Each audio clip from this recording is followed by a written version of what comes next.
बिस्मिल्लाहिर्रहमानिर्रहीम। अस्सलाम वालेकुम मेरे प्यारे दोस्तों, मैं आपका दोस्त ज़ाहिर दोस्तों। अल्हम्दुलिल्लाह अल्लाह तबारक व तआला के फजल करम के साथ आप दोस्तों की खिदमत में हाज़िर हूँ।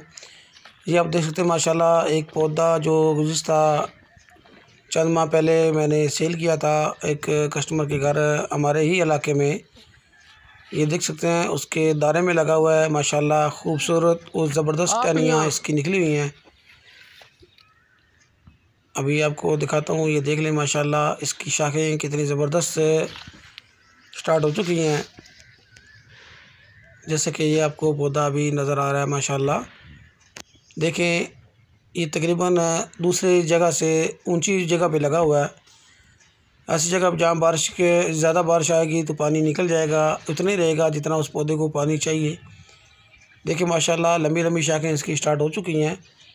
इस वक्त बिलिसन के पौधे पाकिस्तान के अंदर दस्तयाब हैं जो माशाल्लाह खूबसूरत शाखें निकाल रहे हैं। इंशाल्लाह अगली वीडियो आपको वो दिखाऊंगा। इस वीडियो को शेयर करें दोस्तों के साथ। और बिलिसन के पौधे पाकिस्तान और इंडिया में मज़ीद हमारे पास रोकने बिलिसन इंडिया और पाकिस्तान में दस्तयाब है। हासिल करने के लिए व्हाट्सएप पर अपना वॉइस मैसेज भेजें। अल्लाह हाफिज़।